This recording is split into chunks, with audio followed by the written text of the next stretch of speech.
What is up, Squared Nation? Welcome back to No Counters, No Combos. Oh boy, has it been quite some time. Man, have I been busy. Well, for most of you, you guys already know, my son was born about a month ago, so it's been very fun at the at the Squared Nation compound. Shout out to my wife, Sasha, and all my kids, Grayson, Emma, Ethan, and the new baby, Theo. But I'm ready to get back into the swing of things. A lot of stuff happened while we were gone. For those of you who are used to our Wednesday live stream for the live Four Corners podcast, I'm going to be postponing that from now until, I want to say, the end of August. I just want to get my kids ready for school to start up. And school for us starts at the end of August. So once they're back in school and back into the swing of things and their regular bedtime routines roll through, we'll start picking up the live podcast. Shout out to my boy Matt Manning for being an incredible co-host. We're definitely having fun doing those, so we definitely want to get those out for you. But I want to make sure that we do it the right way. So we're gonna put the little kibosh on that for now, and we'll resume again when school starts. But the purpose of this video is to kind of highlight a couple of things in regards to our next upcoming block here with the Zenkai series. Now, for one, I've said it numerous times on this channel. I've said it in chats. I've said it in physical conversations.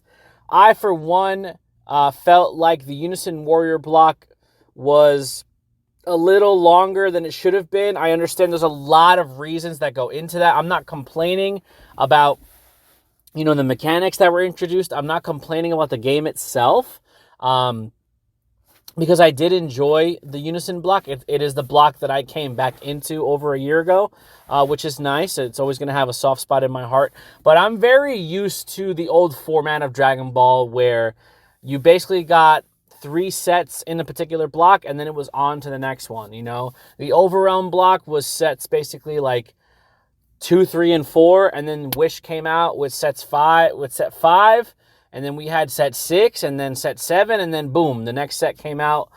So different blocks every couple of sets was always nice because it introduced new mechanics, it introduced new facets and layers to the game that we all enjoy playing, and it kept it kind of organically evolving over the course of time, making it the juggernaut that it is today. Now, I really did appreciate the Unison aspect of the game. I definitely appreciated, all of the counterplays and the interactivity between turns.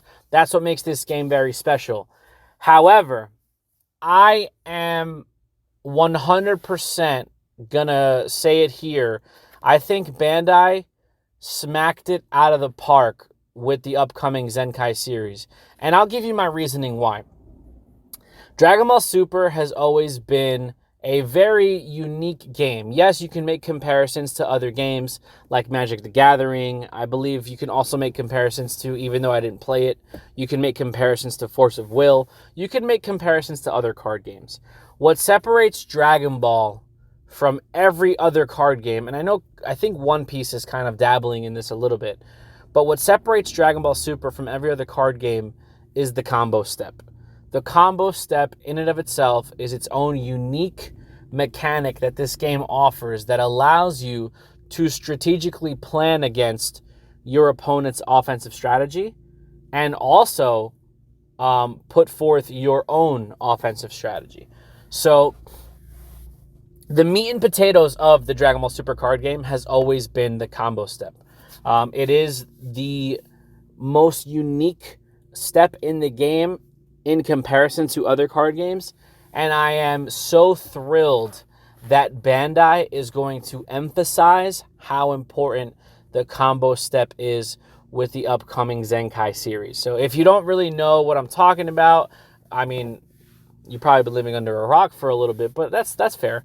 Basically, with this upcoming Zenkai series, we're getting a separate pile, essentially, or a separate deck, which is your Zenkai deck, which is going to allow you to have boosts to your leader. It's going to allow you to have battle cards in there that you could play at any given time, but you have to pay a specific kind of energy for them called Zenkai Energy. Now, the only way to charge Zenkai Energy is to choose one of the cards that you've just comboed with and put it into your Zenkai Energy, which is going to allow you to access these powerful cards in your Zenkai deck or your Z deck. We're just going to refer to it as Z from here on out.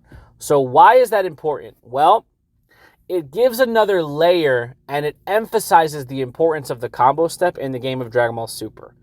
Combo has always been, combo out to not die or over combo to ensure the victory. And that's pretty much what it's been. I mean, there's other things that you could do there, like Arrival, and, there's Activate Battle, and there's a couple of other things sprinkled out in there. But for the most part, the bare bones, the meat and potatoes of it has been either an over combo for offense or an over combo for defense. And now we're getting an extra layer to that, giving us further utilizations of our already existing cards. So it's not like Magic the Gathering where you have to play a specific card in a land that's going to give you your resource to pay to play your other cards. Dragon Ball perfected that from the beginning. Every single card in your deck can be used as a charge card of that specific color. Fantastic. But now with this new Z Energy, there is also the versatility of using already existing cards in your deck after you've completed the combo step. So there's no need to include any special types of cards that can only be used as Z Energy. It's basically an already existing resource that you have in your deck, which is great because it's going to help. Obviously, it's going to help consistency, but it's also going to make the combo step now even more strategic than it's been.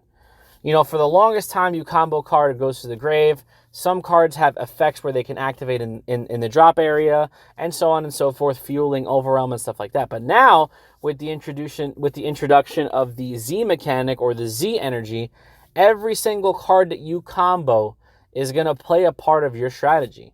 So, for example, if you combo a card and you put it in your Z Energy, that's one card less that you're going to have in your drop area, therefore not meeting your overwhelm requirement if that's something that you're looking to do. So it's going to add another layer of, the quote-unquote chess match that it is between you and your opponent. And me, I'm all for it. I've been playing a lot of the Digimon card game lately. It's fun. My kids enjoy it. Shout out to those guys at the Gamers Edge, the Digimon community over there. I love the game. It's very fun. But I am still, 100% Dragon Ball Super is my baby. That is my favorite card game of all time. Even though I haven't been playing it recently, I've just been waiting for the new block to start. I am itching. I am dying to get back into the game. And I'm very excited for the Z mechanic that's coming to us very, very soon. The other thing that I also like about this new Z series is the introduction of the Z deck. Now, there's always been conversations about reboot leaders and, bolstering older strategies. And it can get a little difficult to do that when you start reprinting existing leaders or you start making more battle cards for you to jam into your already packed decks.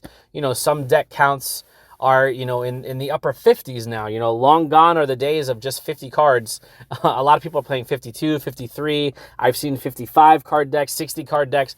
So supporting older archetypes by printing cards that need to be included in the main deck is nice, but it does put you in a position where you either have to lean heavily into the new support or you're just going to keep it as it is and sprinkle splash a couple of cards here and there. The addition of the Z deck or this extra deck that we're getting helps support current strategies, older strategies, without having to jam more cards into your main deck. So like I said, the Z deck is something that you're going to be able to access as long as you meet the energy requirements to play those specific cards at any point in the game. You don't have to draw into them. You don't have to dig. You don't have to ruin your consistency to play a couple of, cards. It's going to be off to the side in its own separate pile, but it's going to have its own resource that you have to pay for, which makes it more balanced. Bandai could have very easily made the Z deck broken, especially it's because you don't have to draw into it. It's always available to you.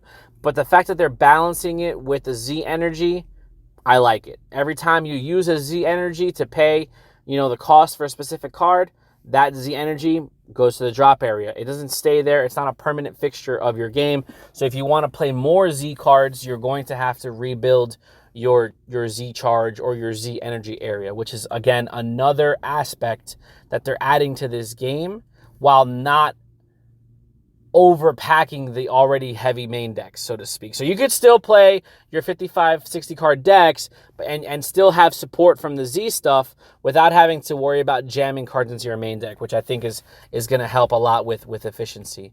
And the other thing that I'm really looking forward to is all of these starter decks. This is the first time in the Dragon Ball Super card game that we're getting the release of a new block, or any block for that matter, that is going to include 4 different starter decks, 1 for each primary color. Unfortunately, we're not getting a black deck, but 1 for each primary color. And I think Bandai is handling the reboot leader especially well in this type of strategy.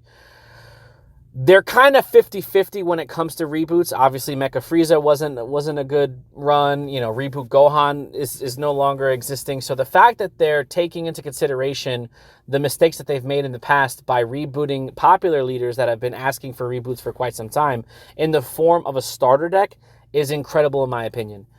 If you're on the fence about playing Dragon Ball Super, if you enjoy the anime, if you enjoy the characters, if you enjoy the IP that is Dragon Ball, but you've been on the fence about playing and diving into the game, I honestly think jumping on now at the start of the Z block is going to be the best opportunity you have at starting fresh.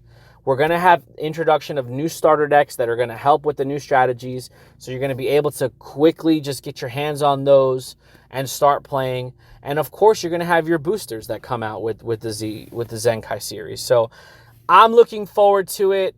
I'm very excited for new cards. I'm very excited for this new mechanic.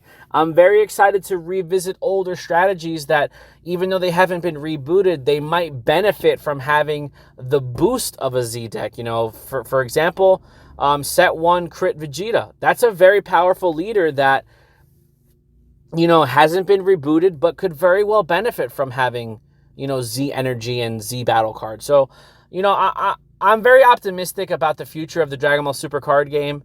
I'm very happy that the community has embraced the newness of these cards. And shout out to my boys at the Gamer's Edge. You know, I miss them. Hopefully I'll be able to see you guys soon, and we'll jam some games in and you know, slam some cardboard on the table. But with that being said, we're gonna get on out of here. Don't forget to like, share, comment, subscribe, and guys, please hit that notification bell so you can stay up to date with everything No Counters, No Combos. We really do appreciate the support, and we'll see you guys in the next video. Be there or be squared.